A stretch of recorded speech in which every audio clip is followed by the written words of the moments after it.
Olá pessoal, você meu fera que vai fazer o vestibular para a Faculdade de Medicina do Sertão, a gente aqui do curso de Biologia do professor Marcelo Bezerra, do Espaço Menelau Júnior, trago algumas questões para a gente discutir a respeito desse assunto, da abordagem que nós vimos em provas anteriores e aquilo que é bastante trabalhado dentro do formato desse vestibular, certo? Então acompanha comigo, a gente vai discutir algumas questões, vamos conversar com vocês a respeito de alguns assuntos pertinentes e, consequentemente, resolver algumas situações interessantes que provavelmente você vai se deparar com elas no dia do vestibular, lá na prova, no dia 2 de agosto, perfeito? Então vamos comigo aqui para a gente poder resolver essas questões.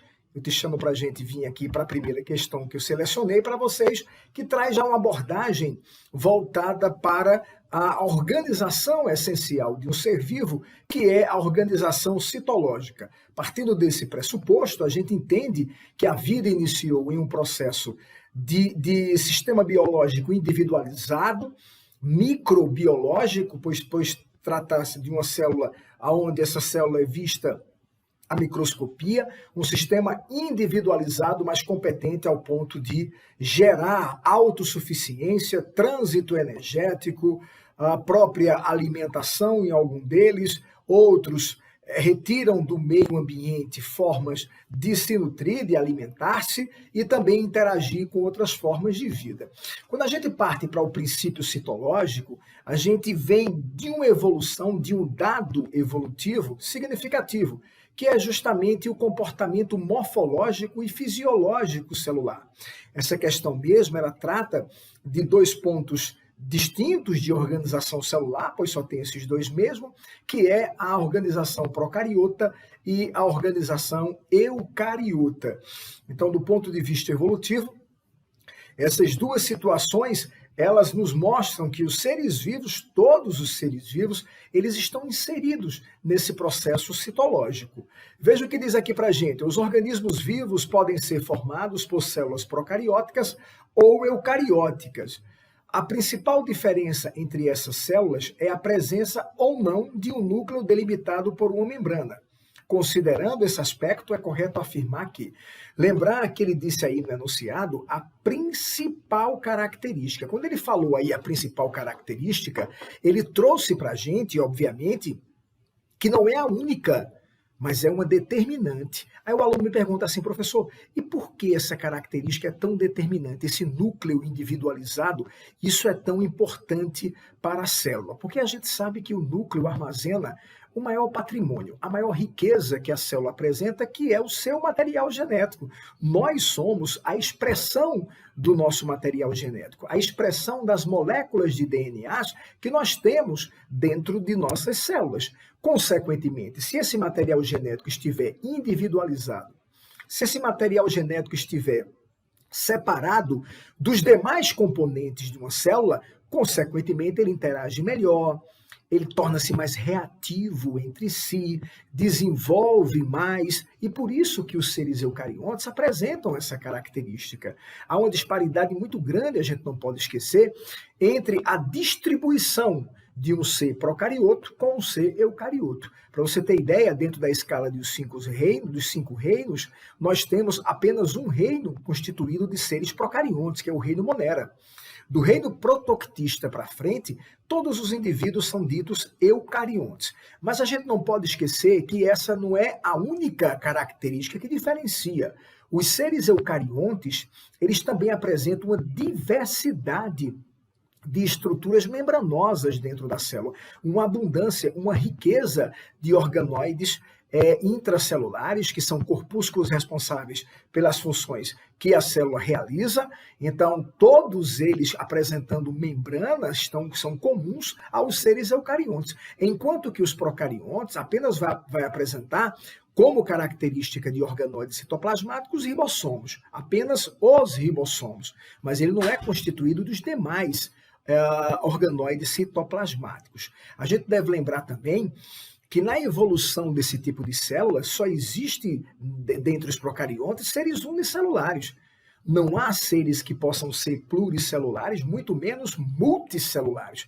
Então, essa incapacidade de gerar células, nem que fossem da mesma origem, como é o caso dos pluricelulares, né? Tivesse a mesma linhagem evolutiva e essa mesma célula precursora, eles não têm essa capacidade. Todos os procariontes, eles são unicelulares ou, no máximo, coloniais, mas não conseguem multiplicar novas células a ponto de viver, né, num comportamento de pluricelularidade e muito menos num comportamento de multicelularidade. Perfeito? Vamos ler as nossas proposições para a gente chegar ao nosso gabarito. Vamos lá. Ele diz assim na letra A: o modelo mosaico fluido é aplicado apenas para a membrana plasmática de procariontes e eucariontes. E não aplicando às demais biomembranas, como aquelas presentes no retículo endoplasmático, no complexo de Golgi e na mitocôndria. Esse modelo mosaico fluido, essa distribuição membranosa, ela acontece em toda a estrutura membranosa presente numa célula, seja na carioteca ou seja nos organoides membranosos, como a gente conversou com vocês. Tá ok? E não simplesmente esse arranjo dessa bicamada fosfolipídica, que é a estrutura da membrana plasmática, com a disposição dessas proteínas organizadas. Por isso que essa letra A ela está errada. Vamos para a letra B. Somente os ribossomos, o centríolo e o mesossomo, são organelas não membranosas presentes em células procarióticas. Veja, ele atribui aí a presença dos centríolos como um organoide procarionte. Não, o centríolo ele é um organoide eucarionte. Como a gente viu na explicação aqui inicial dessa questão, os procariontes eles só têm como estrutura de organoide citoplasmático os ribossomos, não tem outro, certo? O mesossomo ele não é classificado como organoide, o mesossomo é uma invaginação da membrana plasmática presente em alguns procariontes, por isso que a letra B ele está errada. Letra C, a parede celular das cianobactérias contém os mesmos açúcares presentes na parede celular dos vegetais, fungos e algas. Parede celular é uma estrutura externa à membrana plasmática, que vai ter a mesma função, porém varia quanto à sua rigidez, a sua consistência e principalmente a sua composição química. Na hora que eu digo que a mesma composição química da parede celular de um procarionte está presente no fungo, no vegetal, numa alga, a gente está uniformizando, e não é assim que acontece. A parede celular das bactérias, que são os procariontes, ela é constituída de peptídeo glicano.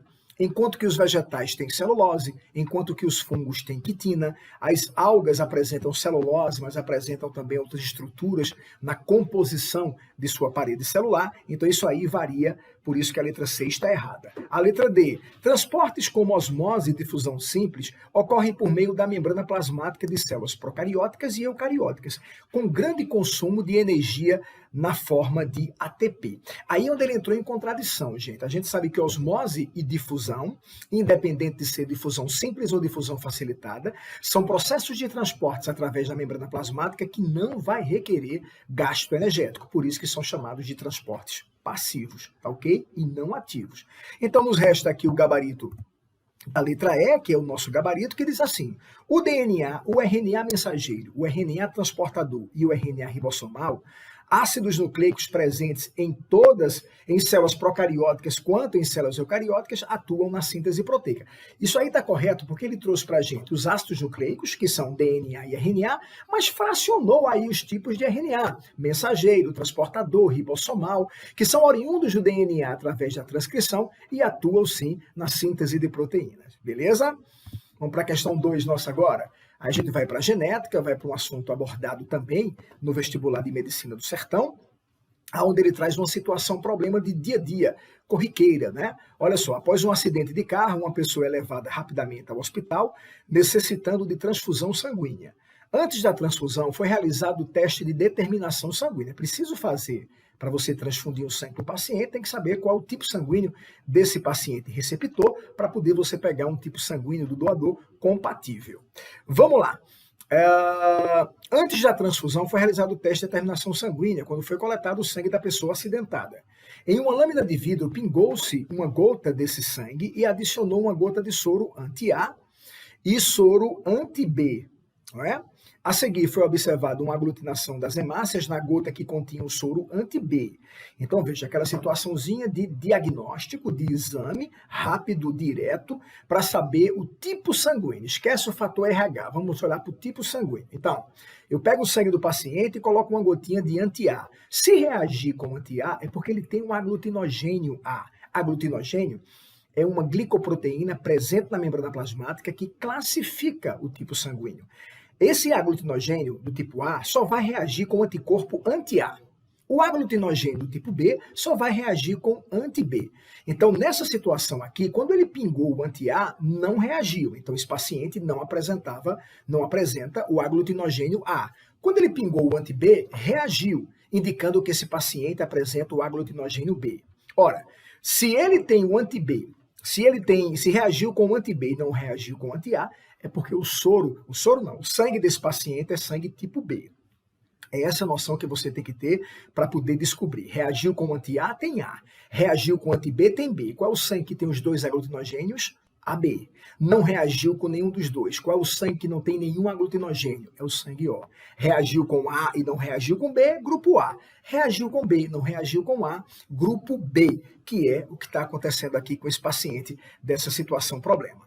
Assinale a alternativa correta que indica 1. O tipo sanguíneo da pessoa acidentada e 2. Os possíveis tipos sanguíneos da transfusão, respectivamente. Ora, para a gente chegar direto à questão, eu descobri que o paciente pertence ao grupo sanguíneo B. Se ele é do grupo sanguíneo B, ele só vai poder receber 2 tipos de sangue. O sangue dele mesmo, porque B recebe de B, e o sangue de O, porque O é o chamado doador universal. Então, número 1 aí na nossa questão é B, porque trata-se do sangue do paciente, e o número 2, B e O, tanto faz O e B, que são os 2 tipos sanguíneos compatíveis, no qual esse acidentado pode receber. O nosso gabarito é a letra E. Perfeito, gente? Podemos dar sequência aqui. Vamos para a nossa próxima questão, que eu trago nela fisiologia humana. Aí eu coloquei uma situação sobre sistema respiratório, porque a gente está vendo que, obviamente, é o que está acontecendo devido a essa pandemia da Covid. O trato respiratório é um dos mais agredidos, já que isso é um vírus de trato aéreo. A gente vê os pacientes precisando do auxílio de respiradores, de aparelhos para ventilação. Então a gente colocou uma situação também corriqueira aqui, para que nós possamos conversar sobre gases poluentes, principalmente aqueles gases que vão comprometer a fisiologia, tá? Quando ocorrem períodos prolongados de estiagem em diferentes regiões brasileiras, observa-se um aumento do índice de ocorrência de doenças respiratórias. Nesse contexto, ressalta-se a importância de determinadas medidas profiláticas para favorecer um melhor desempenho do sistema respiratório humano. Medidas profiláticas, gente, são medidas de prevenção, ok? Prevenção. Onde ocorre a troca gasosa por difusão. No caso, ele está citando que o sistema respiratório é responsável por realizar a troca gasosa e garantir, assim, a oxigenação dos tecidos e a descarbonização dos mesmos. Vamos lá. Durante a hematose, ocorre a difusão do CO2 para o meio externo e do O2 para o meio interno. Hematose é isso, lembre-se disso. Hematose é uma troca gasosa em nível de alvéolos pulmonares. Então, consiste em que o sangue que chega até os capilares pulmonares, ele está trazendo uma grande quantidade de dióxido de carbono, proveniente de onde? Da respiração intracelular. Consequentemente, esse dióxido de carbono, por difusão, por diferença de concentração, vai sair da circulação sanguínea e entrar nos alvéolos para você expirar. Com o oxigênio, o processo é contrário. Quando você inspirou, você levou uma grande quantidade desse gás junto com o ar atmosférico que entrou nas tuas vias aéreas. Então, os alvéolos pulmonares, que são as microestruturas de troca gasosa, estão com muito gás oxigênio e o sangue está carente de gás oxigênio. Então, o O2 passa para a corrente sanguínea e essa troca de sentido CO2-O2 chamamos de hematose, certo?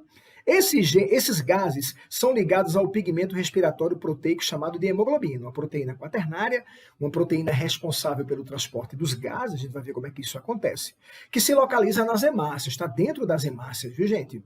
Conforme o gás ao qual a hemoglobina se liga, um diferente composto é formado, como apresentado no quadro a seguir. Então, de acordo com o gás que ela vai se ligar, a gente chama esse composto, essa ligação entre a hemoglobina e o determinado gás. Vamos lá comigo, acompanha comigo no quadro agora.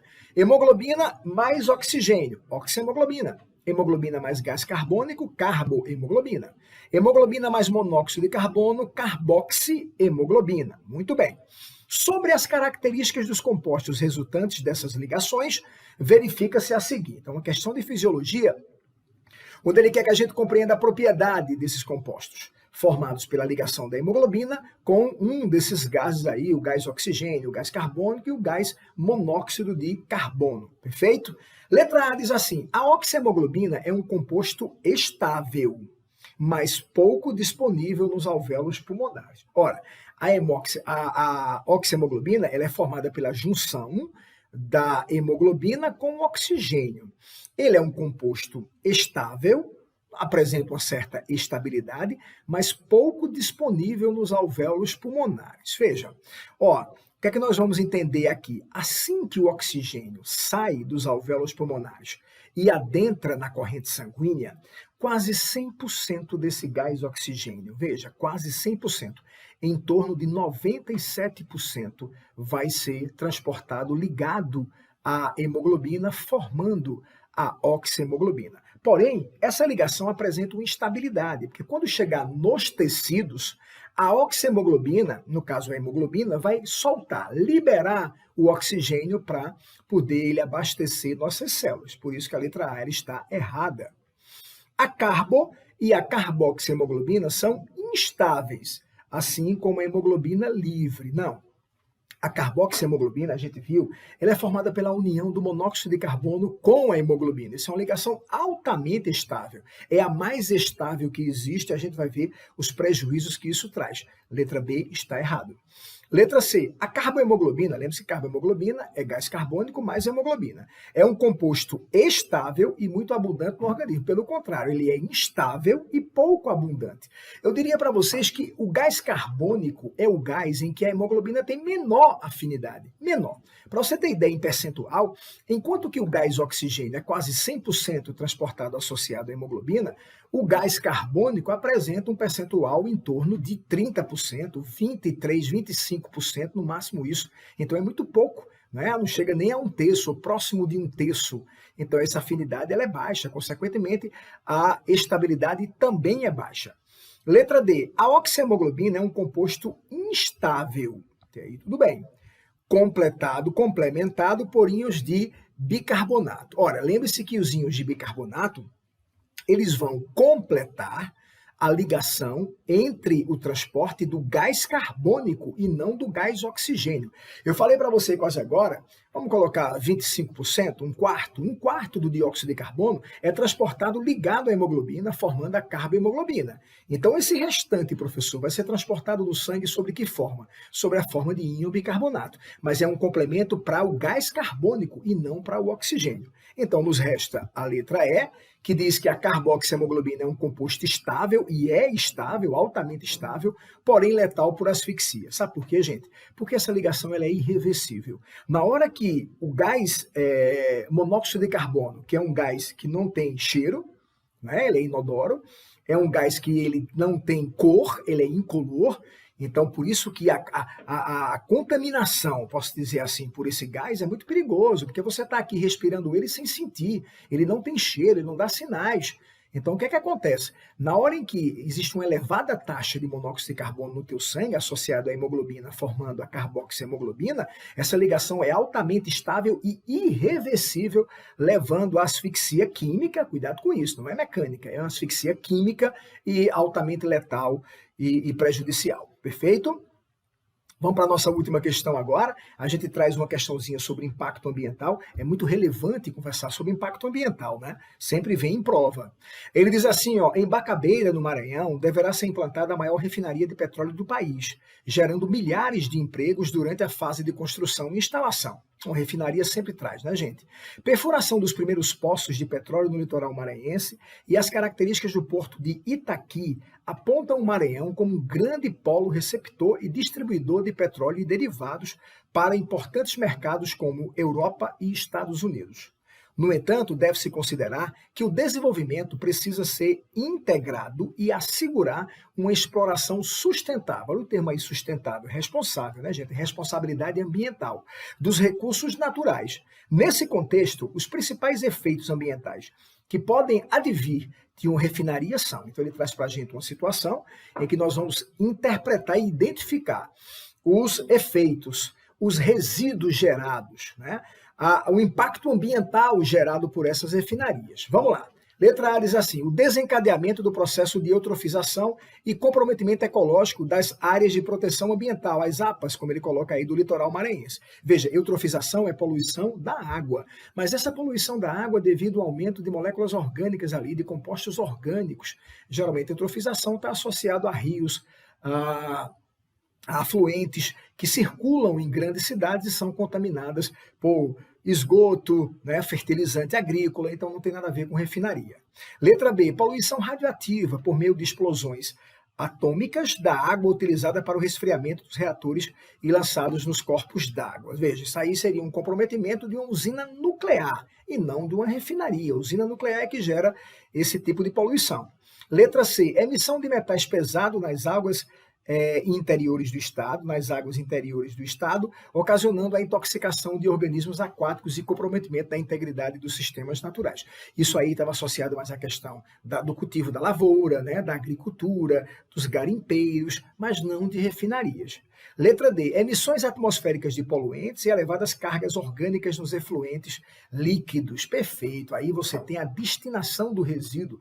A gente sabe que muitos produtos do petróleo, como a gasolina, o querosene, o óleo diesel é lançado, né, na forma de efluente, contaminando a água, contaminando o liminociclo, né, rios, córregos, canais, e isso sim é uma forma de contaminação. A gente sabe que esse produto, quando ele gera combustão, ele emite uma grande quantidade de gases de efeito estufa, gases poluentes, né? A liberação de monóxido de óxido de enxofre, monóxido de óxido de nitrogênio, a liberação acentuada, né, de gás carbônico, de monóxido de carbono. Então a gente sabe que a emissão desses tipos de gases, eles vão poluir a atmosfera. O nosso gabarito é a letra D. Letra E diz o envenenamento dos elos da cadeia alimentar aquática pela emissão de DDT. O DDT é um organoclorado, né, gente? É um pesticida em que ele é utilizado nas plantações, na agricultura, e não tem nada a ver com as refinarias. Perfeito, meu filho? Então, eu espero que você tenha aproveitado essa revisão de biologia, que você detone no vestibular da Faculdade de Medicina do Sertão. Se liga aí no nosso canal, gente, se inscreve lá em nosso canal, Prof. Marcelo Bezerra, Biologia, dá um like lá e estude sempre com quem tem tempo para você. Um abraço. Primeira questão aí da lista que a gente mandou tem o seguinte, tem um gráfico, né, de duas amostras e ele diz o seguinte: dois sólidos A e B colocados em frascos diferentes foram aquecidos durante 7 minutos para avaliar o comportamento de cada um.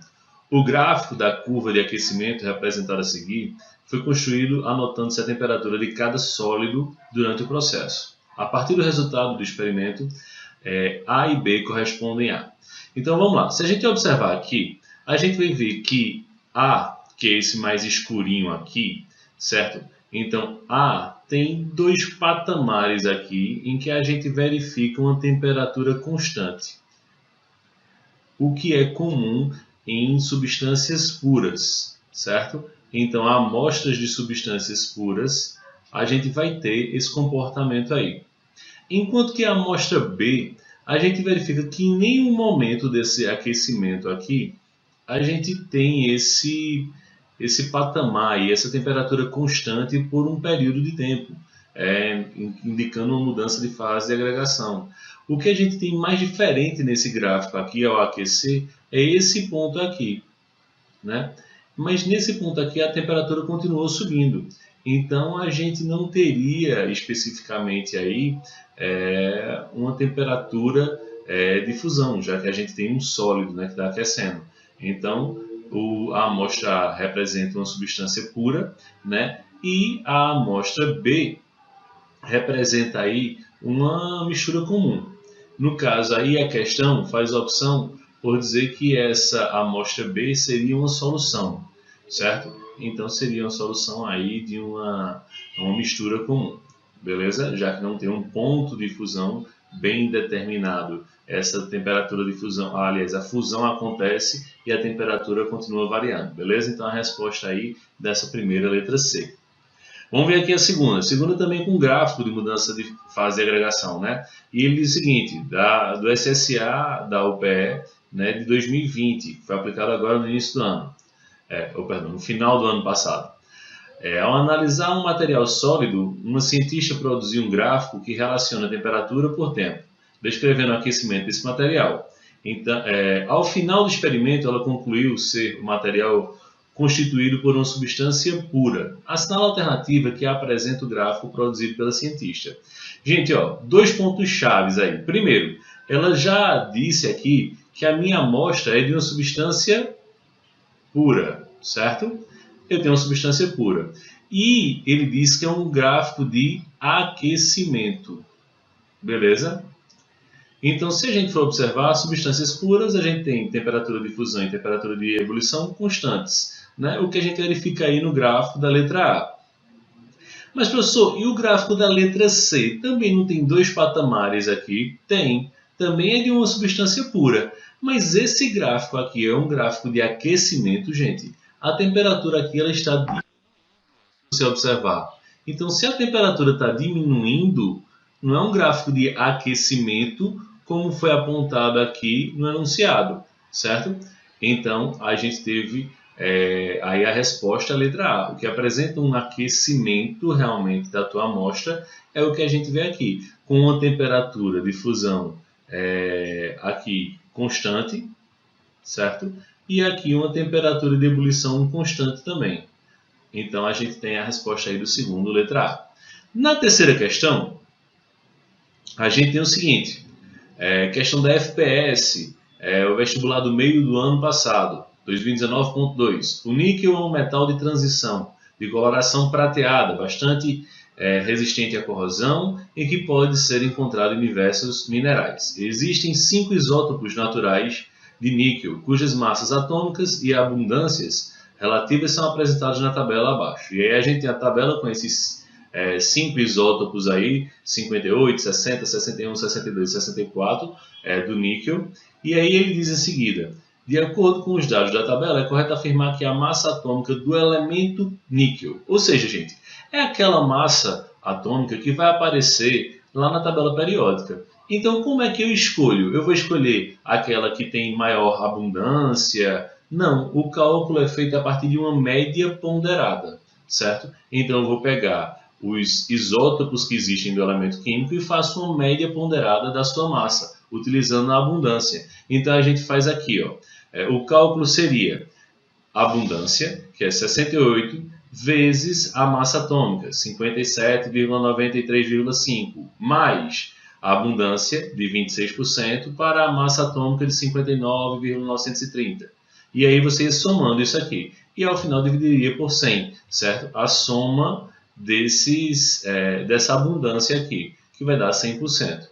Nesse caso aqui, a questão da FPS não pediu para que você calculasse exatamente essa massa atômica, mas ela dá uma faixa de aproximação aí, né? Então a gente tem aí que, como as maiores abundâncias de massas atômicas são justamente aqui, que a gente tem para os isótopos que apresentam massa 57,935 e 59,930, então provavelmente a massa atômica do elemento químico, que é aquela que consta lá na tabela periódica, vai estar entre esses valores aqui, certo? Já que são as maiores abundâncias. Então, não pode ser menor que 57,935, porque não tem nenhum outro isótopo que tenha massa menor, e nem vai ser muito maior, já que praticamente aí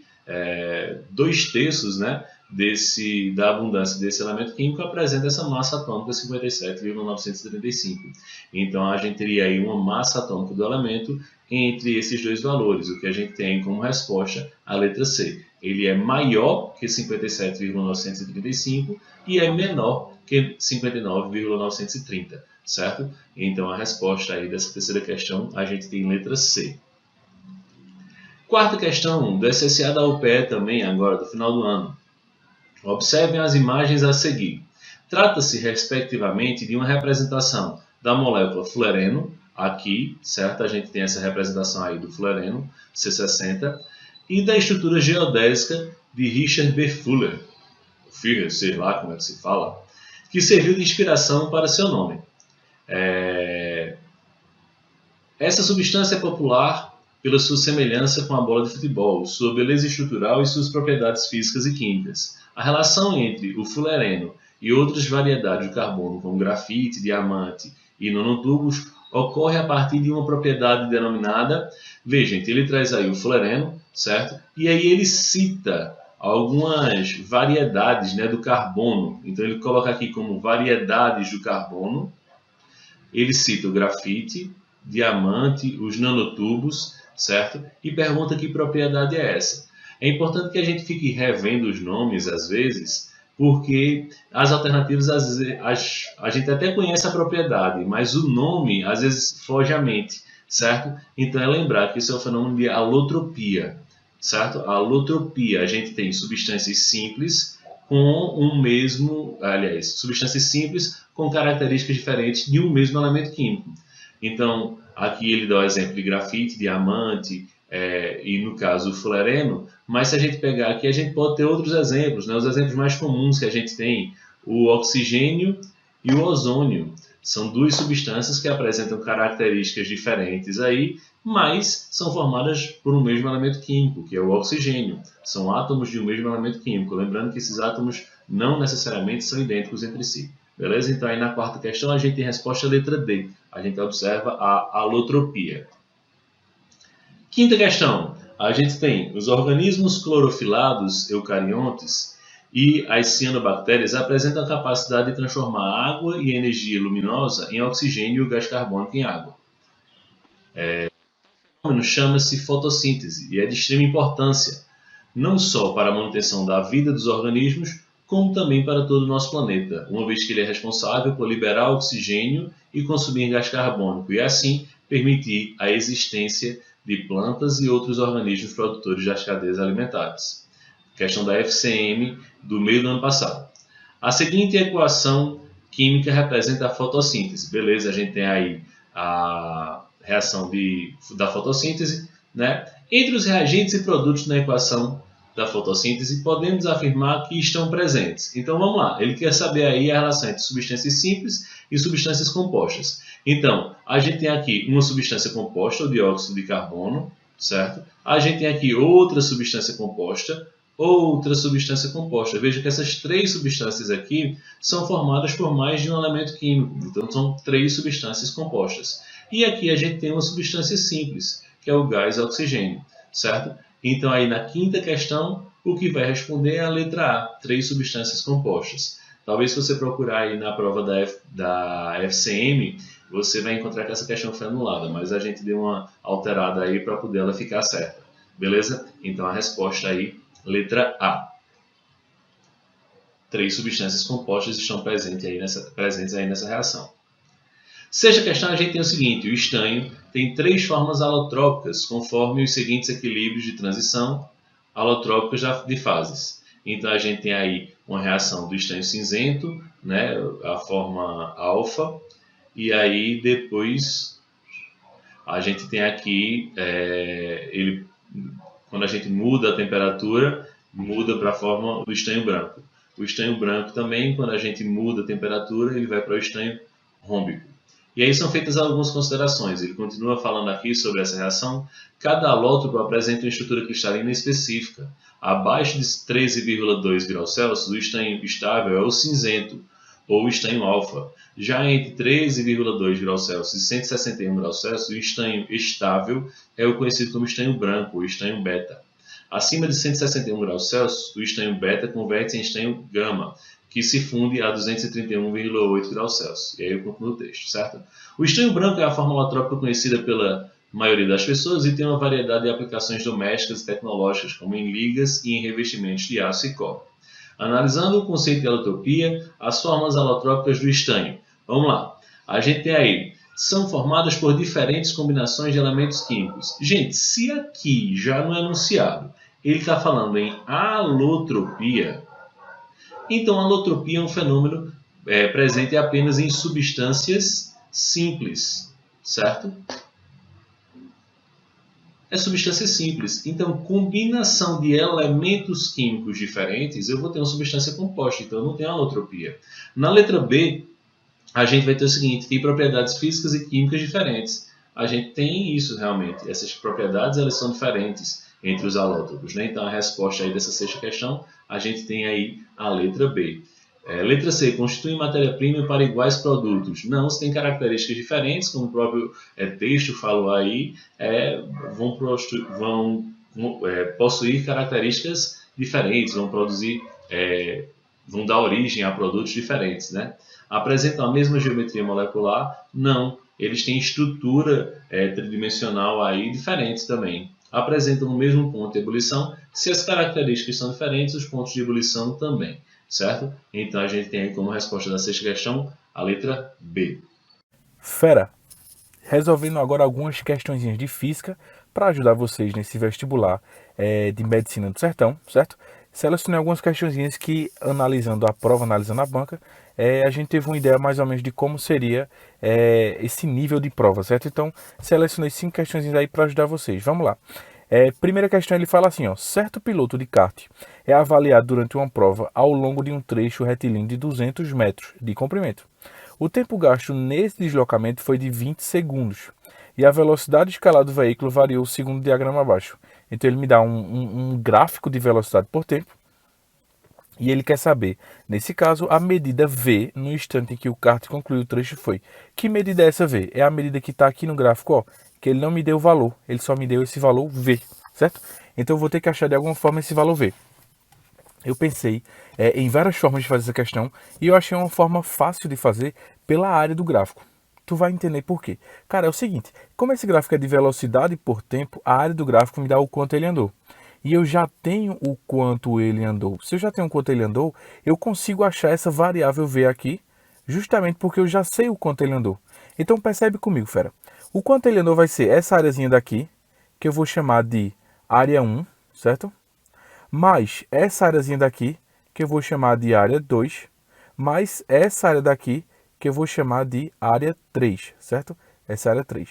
Eu vou descobrir individualmente cada área dessa. E na área 3, tu vai perceber que eu vou ter justamente a variável V. E aí eu vou comparar com o tamanho da distância que ele andou. E eu consigo achar V. Tu vai entender quando eu fizer. Vamos lá, fazendo cada um separado. Nessa primeira seção daqui, ó, nessa primeira seção, na área 1, eu tenho que essa área 1, ela é uma área de um triângulo, certo? Então é base vezes a altura dividido por 2. A base dele é de 0 até 12, então é 12, vezes a altura, que é de 0 até 12,5,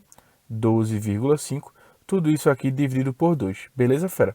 Vamos logo para a área 2. Já já a gente faz a matemática. Na área 2 vai ser um retângulo, né? Onde eu tenho a base desse retângulo vezes a altura desse retângulo. A base desse retângulo é de 12 até 16, então é 4, certo?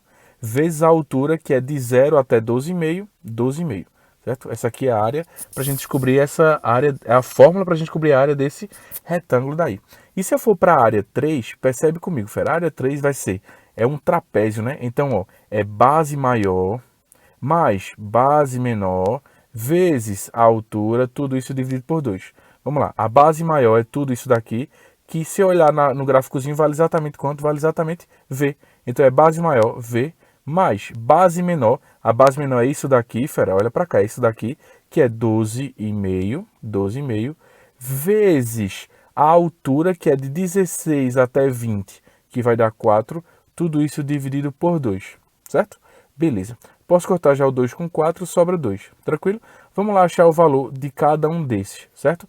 Aí eu só quero que tu perceba uma coisa comigo, fera. Eu acho que tu já está entendendo por que eu vou trabalhar com essas áreas 1 e área 2, porque é o seguinte. Se eu descubro que a área 1 mais a área 2 vale, sei lá, 100 metros, então quer dizer que vai sobrar quanto para a área 3? Vai sobrar 100 metros, beleza? Eu calculei a área 1 e a área 2 e deu 80. Se deu 80, vai sobrar quanto para a área 3? Vai sobrar 120. Essa é a ideia dessa questão. Tu vai entender já já. Então, calculando essa área 1, eu vou multiplicar 12 vezes 12,5, certo? Que vai dar 12 vezes 12,5 vai dar 150, não é isso? Tudo isso dividido por 2. 150 dividido por 2 vai dar exatamente 75, certo? certo? Então ele andou 75 metros nesse primeiro trajeto que eu calculei pela área 1. Vamos lá pela área 2. A área 2 vai ser 4 vezes 12,5. 4 vezes 12,5 vai dar exatamente 50 metros. Beleza. Então, cara, percebe o seguinte. Se ele andou ao todo 200, ele andou ao todo 200. Se eu retirar o que ele andou na área 1 e na área 2, ou seja, se eu retirar o que ele andou na primeira parte e na segunda parte, que dá 125, concorda, fera? 75 mais 50, dá 125.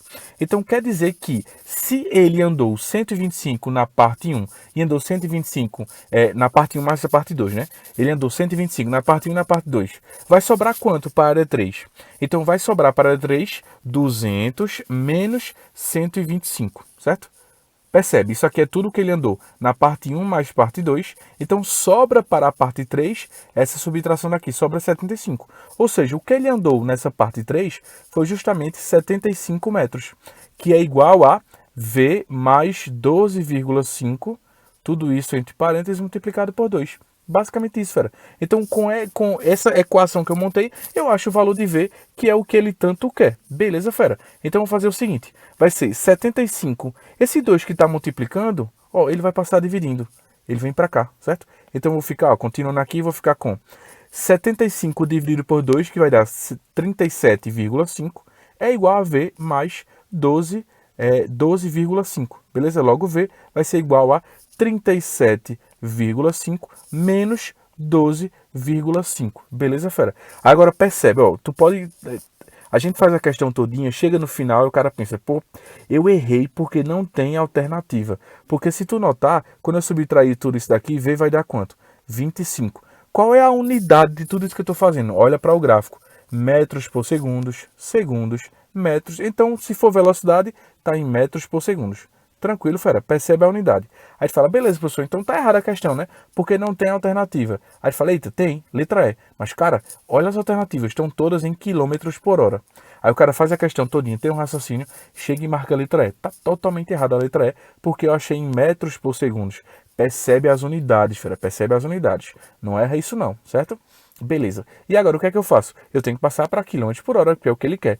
Lembra que passar de metros por segundo para quilômetros por hora é a mesma coisa que multiplicar por 3,6, certo? Se eu multiplicar, vai dar exatamente 90 quilômetros por hora.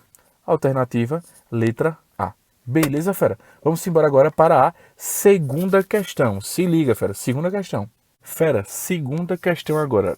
Cara, na segunda questão, se tu perceber, ele é uma questão dinâmica, certo? Que ele tenta dificultar, mas na verdade ela é uma questão que eu posso até considerar, se a gente fizer tudo certinho, uma questão tranquila, certo? Lógico, é uma questão que é trabalhosa, mas é uma questão tranquila se tu entender tudo que ele fala na questão. Porque quando o cara olha uma torneira, um balde, um bloco, o cara pensa, cara, vai ser um monte de coisa para fazer, e aí já fica... Então, cara, tem calma.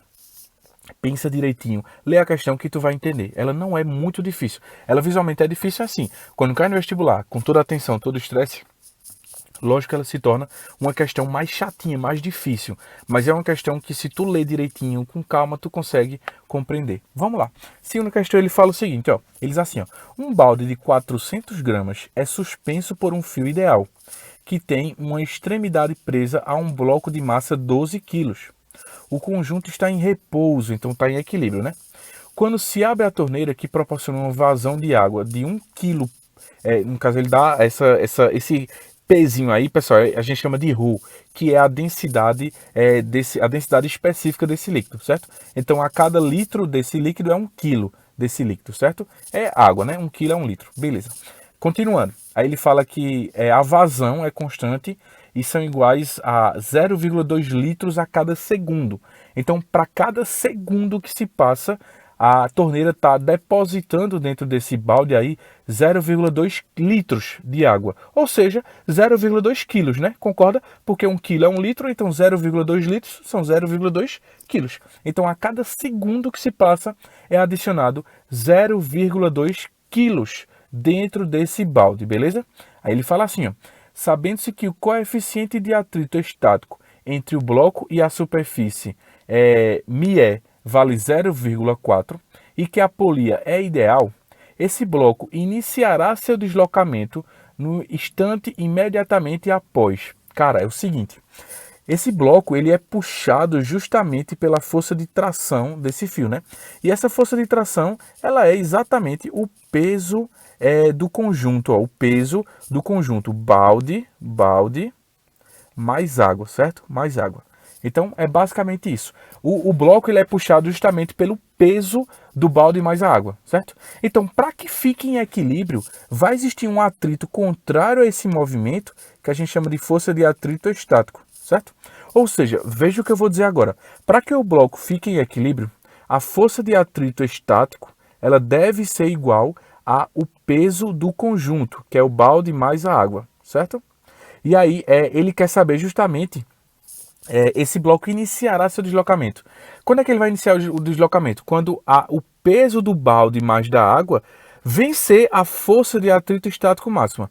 Ou seja, qual é a situação limite? É a situação que eu expus aqui, onde eu tenho que o peso do balde mais o da água tem que dar igual ao atrito estático máximo. Tu concorda comigo? Porque a situação é a situação máxima de equilíbrio. Se o balde ficar um pouco mais pesado, ou seja, se colocar mais um pouco de água, o corpo já começa a se movimentar. Ou seja, qual é a situação máxima? Onde o atrito estático máximo é igual justamente ao peso do balde mais o da água, beleza? É justamente a situação que eu expus. Então percebe comigo, fera. Para que o sistema começasse a se mover, o balde mais a água tem que ficar mais pesado do que o atrito estático do bloco com o solo lá, certo? Porque ó, o peso do balde mais d'água puxa o sistema para cair e o atrito estático é resistente ao movimento, ele puxa o sistema para ficar parado. Então, quando essa forcinha daqui superar essa força daqui, ele entra em movimento. Ou seja, qual é a situação limite? A situação em que a partir dela vai começar a se mover é quando isso daqui for no máximo igual a isso daqui, certo? A partir daí ele já começa a se mover. Tranquilo, fera. Então, quando isso daqui for no máximo isso, já fica na iminência de se mover, certo? Aí, se esse cara conseguir superar esse cara, aí ele começa a se mover de fato, certo? Mas lembra que eu trabalho na situação limite, né? Onde este carinha vai ser exatamente este carinha daqui, porque um pouquinho a mais já começa a se movimentar. Então, vamos lá fazer as comparações? A força de atrito estático, ela é coeficiente estático vezes a força normal do bloco, certo? Do bloco, tranquilo. É igual ao peso do balde mais da água. Vê o que eu vou fazer. Não é o peso do balde mais o peso da água? Então é o peso do balde mais o peso da água. Beleza. Tu vai entender já já o que é que eu vou fazer isso. Ele não quer saber o instante, ele não quer saber o tempo. Quanto tempo vai se passar para que isso ocorra? Tu vai entender já já. Vamos fazer isso daqui que tu vai entender o tempo já já. Beleza. Quanto é o coeficiente? O coeficiente do atrito vale 0,4. A força normal do bloco, como o bloco está totalmente horizontal em cima de uma superfície, a normal do bloco é justamente o peso do bloco, né? E o bloco ele tem massa de 12 quilos, então quer dizer que o seu peso é 12 vezes 10, que é 12 massa, vezes a gravidade, que é 10, vai dar 120. Beleza. O peso do balde é a massa do balde vezes a gravidade. A massa do balde é 400 gramas, não posso trabalhar em gramas. Então vai dar 0,4 kg. Só é dividir por 1000, né, fera? Passar de gramas para quilogramas é dividir por 1000. Beleza. Então o peso do balde vai ser a massa do balde vezes a gravidade. A massa 0,4 vezes a gravidade, que é 10. Mais o peso da água. Eu vou deixar assim, peso da água, tu vai entender já já. Porque eu não sei quanto de água vai estar lá dentro. Eu vou descobrir quanto de água vai estar lá dentro. Tu vai entender já já. Quando eu fizer tudo isso aqui, ó, vou cortar esse 0, com esse 0. 4 vezes 12 vai dar 48, certo? E 0 corta com o 10, vai sobrar 4. Beleza. Mais o peso da água. Tranquilo. Esse 4 vai passar para cá. Então, eu vou ficar com 48 menos 4. É igual ao peso dessa água, certo? O peso da água vai dar exatamente, o peso da água vai dar exatamente 44 newtons. Cara, esse é o peso. Vou passar para quilogramas. Vou descobrir a massa. Aí lembra, peso é massa vezes a gravidade. Se o peso é 44, a massa é o que eu quero, a gravidade é 10. Logo, a massa vai ser 44 dividido por 10, que vai dar 4,4 kg. Ou seja, quanto de massa de água tem que estar dentro do balde para que ele comece a se movimentar? 4,4 kg. Aí eu vou fazer uma regra de 3. Ele não quer o tempo para que isso ocorra? Olha para a vazão, São 0,2 litros, ou eu posso já colocar em quilos, né? A quantidade de litros é a mesma quantidade de quilos. Então, são 0,2 quilos. Eles acontecem em 1 segundo. 4,4 kg, que é a massa que eu preciso, vai acontecer em quanto tempo? X. Resolvendo essa continha daí, eu acho a minha resposta. Tu entendeu, fera?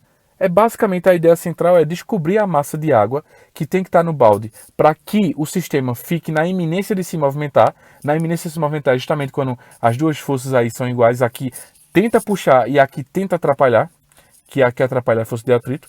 Então eu calculo a massa de água que é necessário para isso e depois disso eu vou para o tempo, porque ele quer saber em quanto tempo isso vai ocorrer. O tempo, eu olho para a vazão lá, porque são 0,2 kg a cada segundo. Aí eu fiz regra de 3.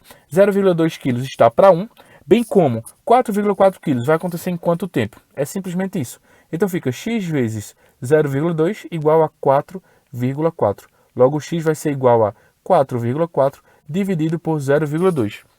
Então, dividindo 4,4 por 0,2, isso aí vai dar aproximadamente, não, vai dar exatamente, né? Corta o 0, com a vírgula, vai dar 44 dividido por 2, vai dar 22 segundos. Alternativa letra A. Beleza, fera? É uma questão assim.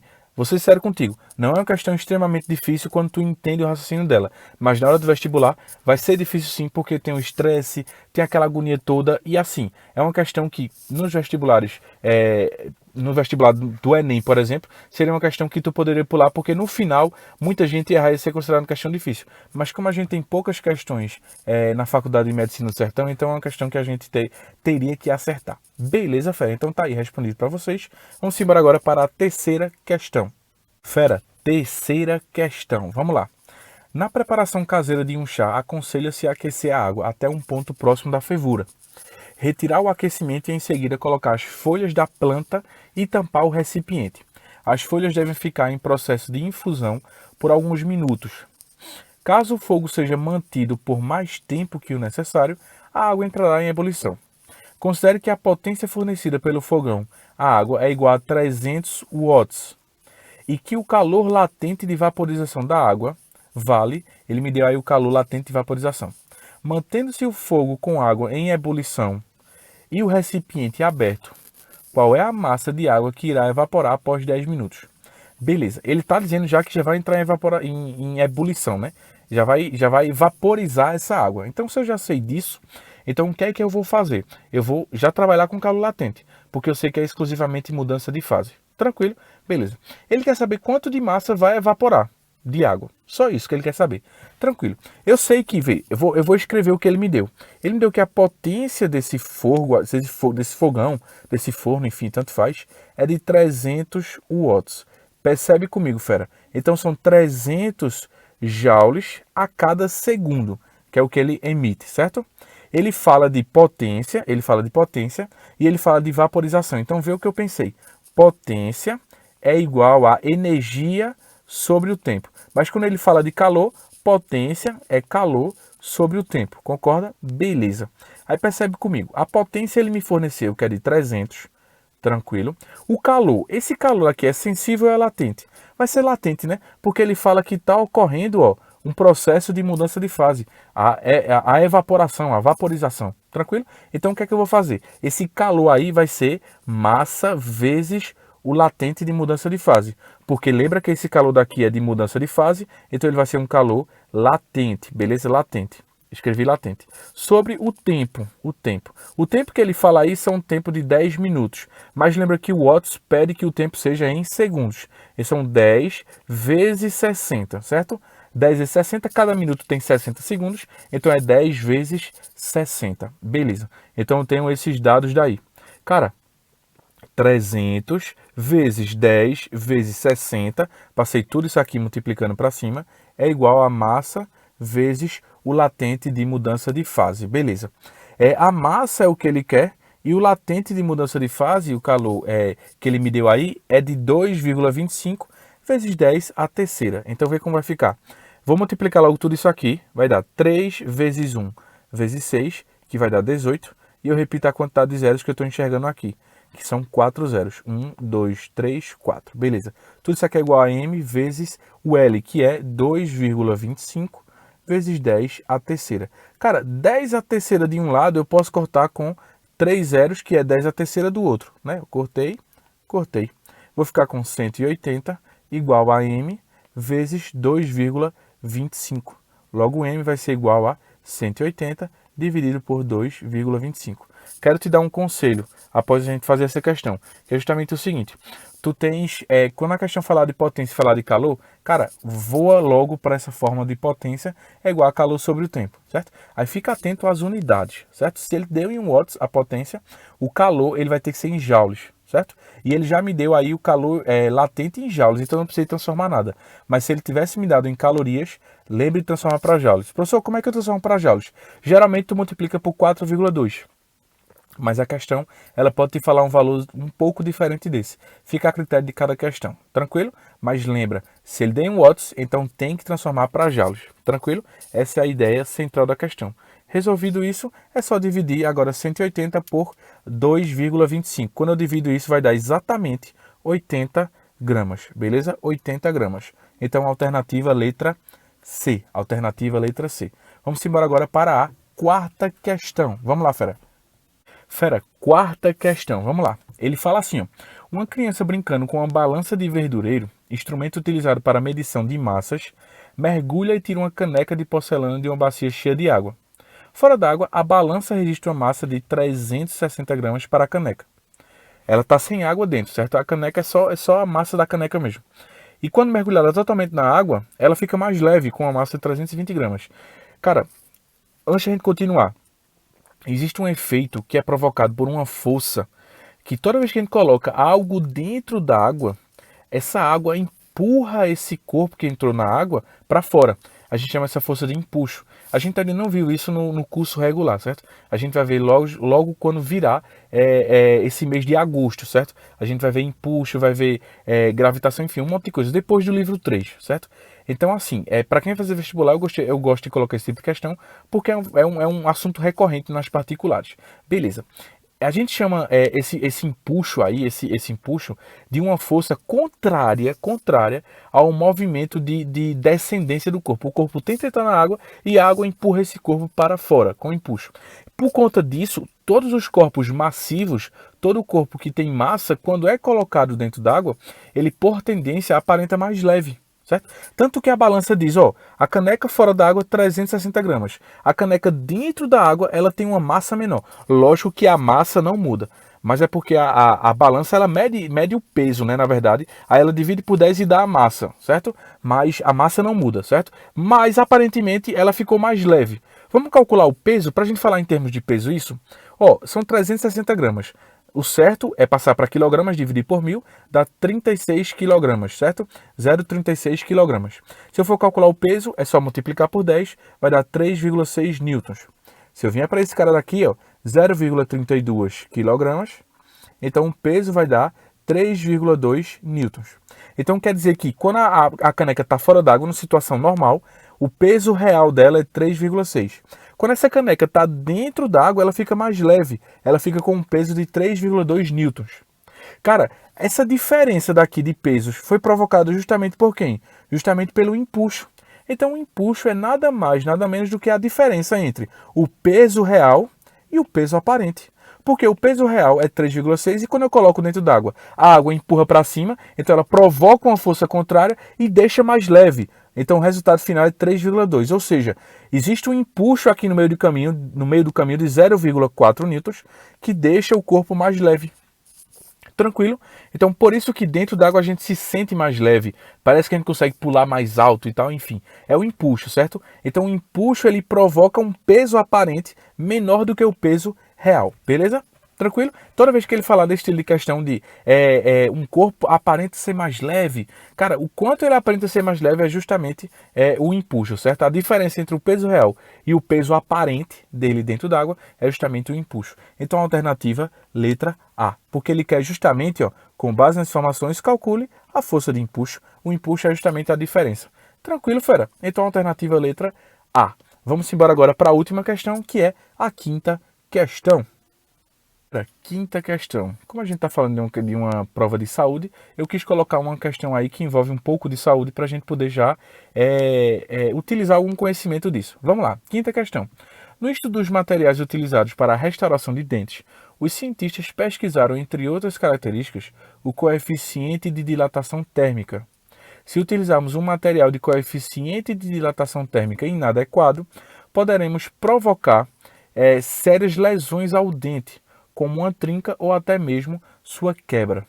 Neste caso, para que a restauração seja considerada ideal, o coeficiente de dilatação volumétrica do material da restauração deve ser, cara, para que não ocorra nenhuma trinca, nenhuma quebra do dente, esse material que é feito a restauração do dente, ou seja, o material que vai estar agregado ao dente, deve ter o mesmo comportamento do dente. Se o dente se dilata, esse material tem que se dilatar junto. Se o dente se contrai, esse material tem que se contrair junto. Ou seja, eles têm que apresentar o mesmo comportamento de dilatação. Ou seja, eles têm que ter o mesmo coeficiente de dilatação. Cara, qual é a única alternativa que a gente encontra isso? Na letra A. Ou seja, a restauração deve ter igual ao coeficiente de dilatação volumétrica do dente. Tem que ter o mesmo coeficiente, porque se dilatar diferente, ou essa restauração dilata menos e aí ela pode cair, ou então ela se dilata mais e ela pode rachar e até quebrar o dente. Beleza? Então a alternativa é a letra A. É uma questão bem simples, é uma questão teórica. Nesse vestibular de medicina eu encontrei questões de variados tipos. Questões fáceis, médias, difíceis. Olha na banca, certo? Olha na banca. Mas eu acredito que são 3 questões, 3 a 4 questões, né? Depende de como eles queiram organizar isso aí. Porque são 10 de natureza, mas eu acredito que são 3 questões que vão ser questões de nível médio. Não vão ser fáceis nem muito difíceis, vão ser de nível médio. Tranquilo? Então, cara, precisando de ajuda, tá com alguma dúvida, conversa com a gente, beleza? Então, um cheiro a todos e até a próxima. E boa sorte na prova. Tchau!